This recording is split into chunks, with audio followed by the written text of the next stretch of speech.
el universo colapsa, y el eco de un nombre, Sivai, me desgarra la mente. Amigo susurró, pero ese sonido lo reventó todo. Y ahora, estoy a punto de convertirme en polvo cósmico. ¿Cómo llegaron las cosas a este punto cero?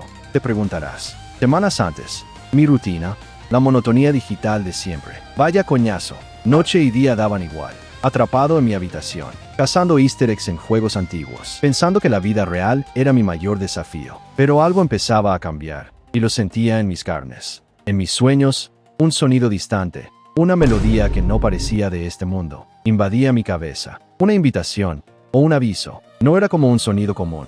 ¿Me sigues? Era algo que me vibraba hasta los huesos. Hacía el aire denso. Una nota grave que parecía venir de fuera de la realidad. Y eso me asustaba. Empecé a dibujar símbolos, pero sin querer, como un reflejo. Símbolos que nunca había visto antes, pero parecían intrínsecos a mi mano. Y eso me asustaba, pero también me atraía. Y no era solo yo, porque en los foros de videojuegos, en los chats más oscuros, la gente relataba las mismas cosas que yo. Sueños raros, sonidos extraños, dibujos sin sentido. Una conexión invisible se estaba forjando entre nosotros. Entonces, una noche, el monitor parpadeó. La pantalla se distorsionó y apareció un mensaje. No era un error del sistema, era una lengua antigua, codificada, pero que mi cerebro parecía entender. El mensaje no pedía ayuda, no. Anansiva, él despierta. Y entonces, una coordenada, un lugar que conocía, pero nunca imaginé que fuera el epicentro de algo tan grande. Decidí ir, porque la curiosidad me mataba, pero también me salvaba. Llegué allí, un lugar abandonado, y un temblor terrestre sacudió el suelo. Y el susurro, aquel susurro de mis sueños, se hizo ensordecedor. No era solo un sonido, era una voz. Y decía, de forma clara, casi en mi mente, bienvenido. La grandeza te espera, o la destrucción. La voz no era solo un sonido, porque ella era el ambiente, y cada partícula del aire vibraba con una energía bruta. El suelo se agrietó de verdad, y una niebla densa, casi palpable, empezó a subir, lo envolvió todo y me cegó. Sentí un hormigueo intenso en la piel, como si cada célula estuviera siendo reescrita, y un dolor agudo me atravesó la cabeza. Era el dolor de la comprensión, y con ella, la percepción de algo inmenso. De repente, mis ojos se abrieron a una visión que no era de este mundo, porque los colores explotaban. Vi el chakra del universo entero, antes equilibrado, ahora fluyendo de forma inestable, como un río que hervía y amenazaba con inundarlo todo. Es como si el mundo estuviera conteniendo la respiración, ¿sabes? Esta no es una fluctuación normal, porque es una ola de caos extendiéndose, y sentí que cada fibra de mi alma se conectaba a eso. Mi mente ya no era mía, y fui invadido por flashes rápidos, como memorias de otro. Vi el árbol divino, pulsando de forma descontrolada, y oí un lamento distante, un dolor que era antiguo. Y entonces, ella apareció en la visión, Kawaya. No la figura poderosa de los cuentos, no. Era una imagen distorsionada, con los ojos arreglados, y estaba acurrucada en su sello, temblando de puro terror. El miedo de ella era palpable, porque no era por un enemigo común, era por algo mucho, mucho mayor. Una amenaza que trascendía el propio tiempo. Y el nombre Sivai resonó, no como un susurro, sino como un hielo en su columna vertebral. Y hasta la diosa conejo, la progenitora de todo el chakra, temblaba así. Entonces, ¿qué era yo? Aquel lugar, aquel momento, se convirtió en la frontera entre mi insignificancia y un poder que nadie osaba imaginar. La voz entonces volvió, pero era diferente, porque ahora hablaba directamente en mi mente, con una autoridad que doblaba el espacio y el tiempo. El ciclo se completa. Encuentra el símbolo. Trae el despertar final. Un pulso de energía, frío y caliente al mismo tiempo, atravesó mi pecho, y sentí mi cuerpo ligero, mis sentidos agudizándose más allá de lo humano. El mundo vibraba diferente, y podía ver los colores del chakra a mi alrededor. La niebla empezó a disiparse, revelando no el suelo de piedra, sino una superficie etérea, y en el centro de ella, un sello, un símbolo complejo que parecía llamarme. Y yo sabía que no tenía elección, porque el juego se había vuelto real. Ada y Demon eran solo peones en este juego. ¿Pero cómo? Eran la próxima generación de amenazas. ¿Lo pillas? ¿Qué podría manipularlos? Aquel símbolo etéreo pulsaba justo delante de mí, y yo sabía que era la única llave. Sentía mi cuerpo magnetizado, porque una fuerza me arrastraba a tocar el dibujo ancestral en la superficie brillante. Mi mano se extendió despacio, y el toque fue como una descarga eléctrica que recorrió cada fibra de mi ser. El mundo giró con fuerza, y ya no era el mismo, porque la realidad se disolvía. No era una visión común, era una invasión total en mi mente. Yo veía hilos de chakra, invisibles para los demás, pero ahora claros para mí, manipulando eventos y personas alrededor del universo. Y al final de esos hilos, no eran Ada o Demon, no, eran marionetas, ¿te das cuenta?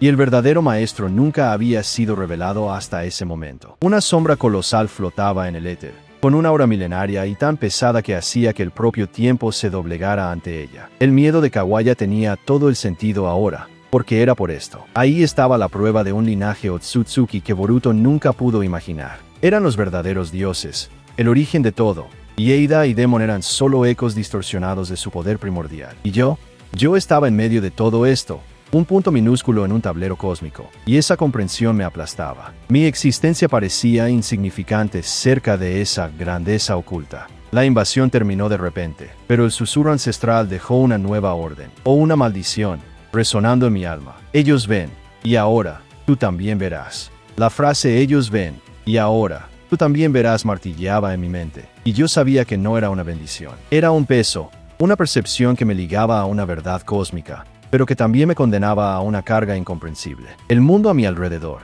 antes vibrante, ahora parecía raído, como una pintura descolorida. Sentí la realidad estirándose, y una urgencia fría me golpeó. El caos que se formaba no era solo en mis sueños, era real, y Konoha estaba a punto de sentirlo todo.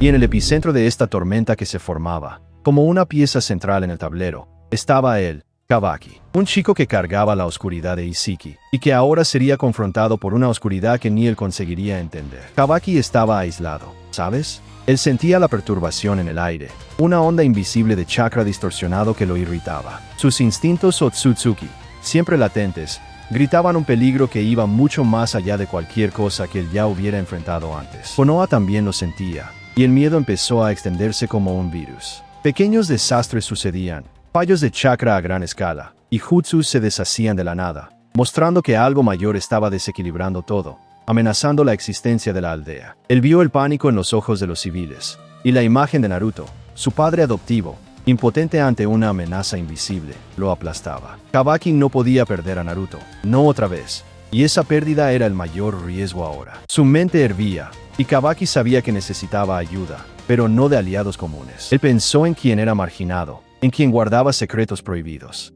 El nombre de Orochimaru, un brillo peligroso, surgió como una opción imposible. Pero había algo más, una voz traicionera en su cabeza, un eco de su pasado como Isiki. Ella susurraba promesas de poder, de una manera de contener el caos, pero eso significaba abrazar la oscuridad que más temía, y convertirse en lo que juró destruir. El destino de Konoha y del mundo estaba en juego, y no era una elección entre lo correcto o lo incorrecto. ¿Me sigues? Era un sacrificio, un intercambio terrible. Él necesitaba decidir si cruzaría una línea que nadie osaba tocar para salvarlo todo. Kabaki cerró los ojos, porque la imagen del símbolo etéreo que el protagonista había tocado, ahora invadía su mente también. Él sentía la conexión con aquel poder, y sabía que para combatir a los dioses, quizás él tuviera que convertirse en uno. Kabaki abrió los ojos, y la oscuridad que Isiki ofrecía parecía la única luz en la inmensidad del peligro que se acercaba. Ya no era un chico excitante, sino un vaso de una resolución fría, listo para pagar cualquier precio para proteger lo que era suyo. La energía de Shibai, antes un susurro, ahora era un grito cósmico, distorsionando el espacio-tiempo alrededor de Konoha. Edificios se balanceaban sin temblor físico, y jutsus se deshacían en el aire, probando que la realidad se doblegaba a la voluntad de un poder ancestral. Entonces, sentiste la conexión intensificarse, porque el símbolo que tocaste brilló en tu mente, abriendo una puerta a una percepción caótica. No veías solo el mundo, sino los conceptos detrás de él, las propias leyes que Shibai estaba deshaciendo. Kabaki, impulsado por una desesperación bruta, empezó a canalizar la esencia de Isiki, no como un mímico, sino como receptor. Su cuerpo brilló con un chakra denso, una aura que no era ni Otsutsuki ni humana. Era algo nuevo y terrible. La batalla no empezó con puñetazos o jutsus, porque fue una guerra de ideas. Shibai no atacaba, él reescribía. La hierba se transformaba en cristal, el cielo se fragmentaba como un espejo, y la propia fuerza de voluntad parecía perder el significado. Te diste cuenta de que Shibai no quería vencer, sino borrar. Estaba deconstruyendo la realidad, revirtiendo conceptos básicos como causa y efecto, y el tiempo. Y el pánico de Kawaya era por esa aniquilación total. ¿Lo entiendes? Kabaki rugió, y su voz no era solo sonido, sino una ola de intención. Él no luchaba contra el poder de Shibai. No, él luchaba por la existencia del significado, contra el vacío que amenazaba con tragárselo todo, y eso era puro desespero. Su chakra, influenciado por el símbolo y por la verdad de Sivai, reveló un camino. No era para detener al dios, sino para comprenderlo, para anclar una nueva realidad antes de que la antigua fuera totalmente deshecha. Era una carrera contra la aniquilación. Kavaki usó la esencia de Isiki para crear un punto fijo, un nuevo fundamento en el caos. No para derrotar a Sivai, sino para contener la disolución, para forzar al universo a aceptar una nueva verdad, una nueva base para la existencia. La realidad se partió, y por un instante, viste la nada, pero entonces, como un chasquido, se recompuso, diferente. El chakra ya no era el mismo, porque ahora se curvaba a una lógica que nunca habías imaginado. Era un nuevo paradigma. Sivai no fue derrotado,